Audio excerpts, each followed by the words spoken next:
They are our hosts, the manager, the entire staff of Asylum Seekers Center. I'm not going to say urban, I will say generally, because we are received by the Australian community through your offices.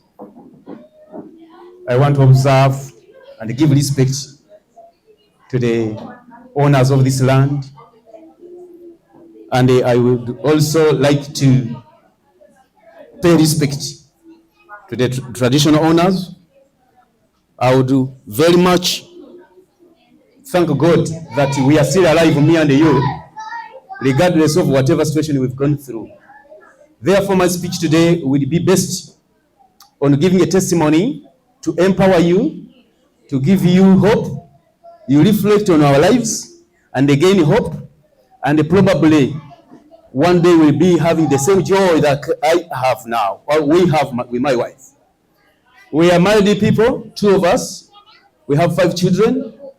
I was a prison chaplain back in Uganda. I left them in the house. I dumped them.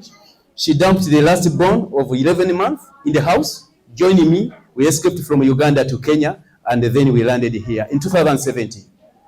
Reaching here, you remember, back at home, I was a prison chaplain. I was a land inspector of the church's land. I was working with the office of the Archbishop of Kampala Diocese, late Dr. Cyprian Chizolwanga. He died of recent when I'm here. So I'm a man that has been reaching out to communities through churches, through community work. I've been part of the justice, law, and the order sector in Uganda, working with the prison, police, and the army, training them how to rehabilitate the vulnerable community, how to talk to the people who are desperate, training the case managers how to handle us. So coming here, I had to leave my car, I have to leave my beautiful house, I have to leave my beautiful children, deny all about my life, and they go back to zero with my wife and come to unknown world. Unknown world known by only one person, God, who knows your destiny. Allah, who knows your destiny. He says, I will give you men and the men you don't know to help you with your work. So the baby was still being breastfed. She just dumped the baby and we went to Kenya. We never had the tickets. Actually, I got my tickets from Nairobi. I ordered the tickets. In exchange of my car, the Jeep I liked, I gave it out to get the ticket to save my life to here. Why do I share this? For you to know that the journey can be wrong, the journey can be difficult, the journey can be hard. There's some hardship here and there, but you need to hold on. You need to know that there is that Allah, that Almighty, who will make things possible the way we are going to share with you. You want to speak first or you want me to talk? Ladies first, come.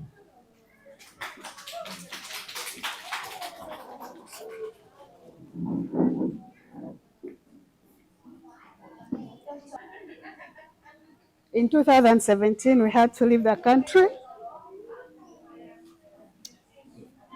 All right. When she talk about children, she ended up in 2 tears. Let me take over and share with you. Because I'm a counselor, I ended up also in need of counselors to talk to. The law in this country is very sensitive. Whatever you do, you are around the law. My sisters and brothers, be careful. You need to consult. Don't hold things at your heart. Consult people around you. They are going to guide you. Counselors have been helping us. We started with a lady. I've seen a lady here. I want you to clap for a lady. I don't know whether she's called Susan, whether she's called who. She used to give us food, shampoo, soap, clothes on arrival. She used to guide us, take us to the window where you can get the vouchers for food, for clothes. A man who was rich in my country, I was one of the top middle class. I will say I was well off. I had all the type of cars I wanted. I had all the beautiful houses, 3 of them with the land titles. You deny everything, you go and start begging. You start asking for accommodation with your wife. A man without money and you are married, you are almost nothing. If you don't have money, you don't have a job, you don't have money, in Africa you are nothing. So God is now taking you through those trials with your wife. You have children home. They don't know nothing about your decisions you made. Why did you go? They keep on asking, when are you coming back? Daddy, mommy, are you coming back for Christmas? They don't know anything about your situations. To cut the story short, the people around us from Asylum Seeker, from Salvation Army, from House of Welcome, these are the people around us who can listen to you and they understand us. Don't keep things at your heart. I will mention 3 things about my presentation. I don't want to use slides. This is not too much professional. I'm not talking to academicians. I'm talking to my class, my people who can understand me. I will use the 3 C's principle. At a later stage, I will share with you the slide. The 3 C's principle, my sister at the back, I want you to listen to this carefully. The 3 C's principle has the conduct. How do we conduct ourselves when we come to these people? These people in helping us. How do we take them? What do we give them back? Some of us, we have our trauma. Some of us, we have our grievances. Some of us within us, we are fed up of our lives. We feel it's too much on me. And she has nothing to do with us, with your case. Some of us, for example, I wanted very much to work under my area of my professional. I wanted very much to work into the prisons, go and help the prisoners to transform. But the barriers around you, the conditions of the visa you have, cannot allow you. You have to understand and they respect that for 6 years almost we've been here. So don't hate somebody because he's telling you you can't go to prison. Understand them. The reason why I'm here, after understanding the system, it's not easy to understand the system. These are villages. When you leave your country and you go to another country, new land, new people, new ideas, new environment, new systems. I will share with you some of the systems which are similar to your country. Some of our countries are corrupt. Sorry to mention. For you to get a passport, you bribe, you get it. Driving license, you bribe, you get it. Here, system. You need to do the examination. When you money in the bank, you don't line up. You just first come, first serve. Push people, and you get the money, and you move out. You leave them disappointed. Here, things first come, first serve. You get me? These are some of the do's and the don'ts in this country. We need to understand and appreciate. You get me? When we come here, there are things we need to draw up and say these are not ours in Australia. Because Australia is a virgin land, we need to keep it virgin and for us to have it as good as we found it. Some of our people leaving other countries coming here, we carry the weed, we call the crime. We have been crime committers back home. We come here with intentions of committing crime again here. We think we are lucky we are now here, we can start again. I'm telling you, this country has got systems watching you. She has got systems, checks and the balances that can always bring you out. I want to conclude by saying that since we are here, can we work out things together with them? They guide us, we follow their guidance. They tell us what to do and we follow it. I'm going to put a song for you to see how we run projects back in Africa. When people are happy, they listen to you. So we motivate people with the music. Any project you want to do in Africa, use music.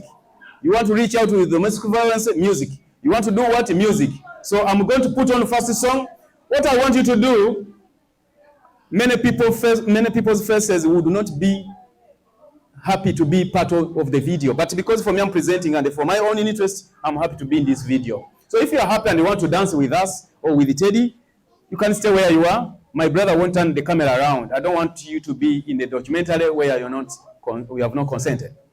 Okay, Teddy, can we put on the song that brings joy to people's faces? I want you to clap for us. We are going to dance for you, a simple song that brings happiness to the community, to communities in Africa. You may not understand the words. I'll be translating. So feel free to dance from there. What we are saying is that we are going to be showing you how we feel happy in Africa. We are thanking the asylum seeker officers for your love. We are thanking you for your help. We are thanking the officers, the staff, the volunteers. We are thanking you for receiving us, the refugees in this country. Show them, show them. I'm not sharing this with my wife. No, we've been doing this to the prisoners. We've been dancing for the prisoners to bring joy. We were not shy to help us. Why do we? Thank you. Give a big applause, please. Give a big one. Hey, thank you. We are going to tell you, you are seeing people who have values. She is saying, we can add value to your country. Yeah. African people, we are people of dignity too. We are people of discipline. We don't fight. We don't want domestic violence in the houses, in the families. We don't want domestic violence at all. In Africa, a man is the head of the family. In Australia, vice versa. You should understand that, my fellow men. Ladies first everywhere. Abusing a wife in this country, simple things you don't understand, they are abusing. You want to try? Try from there. Thank you. Thank you. Tell you are teaching someone here. Yeah. We are thanking the government of Australia for accepting us with our little values, building communities, using our skills. Thank you. Thank you, police. Thank you, churches, Salvation Army, Archdiocese of Sydney, Office of the Archbishop. Thank you. Office works where we are working. Teddy, she's working with the department, induction. I'm working with the dispatch department at Office Works. Thank you for giving us a chance to work. Okay. Can you cut that song? All right, thank you. All right, I have a question for you. And whoever answers it, give me my big, that one. Give me my case, that one. Whoever answers this question, I have some gifts to give. There are two simple questions I'm going to give. Let me start with the simplest one. Mr. Opio entered the class without shoes. Who can rephrase that statement, starting with the word without? Without shoes, Mr. Opio enters the class. She was almost there, but she imported the one word enters. Okay. Shoeless. Enter the class. Mr. Opio entered the class. Oh, the word shoeless I never mentioned. Can you go back? Thank you very much. I never mentioned the word shoeless. Can someone try again? Mr. Opio entered the class without shoes. Can you rephrase that statement, starting with the word Opio? I mean, without shoes. Okay. My sister, you win it because just slightly. You win it. Thank you. Give her that one. But also the second one, she came out with that courage. Give her one of my chest stuff. Yes, give her that. Yes. Thank you. Take it. That is your Christmas gift from Father Christmas. Take it. Yeah, from Father Christmas. Yes. My sister, come for yours as well. I believe you don't want cameras. Take it to her.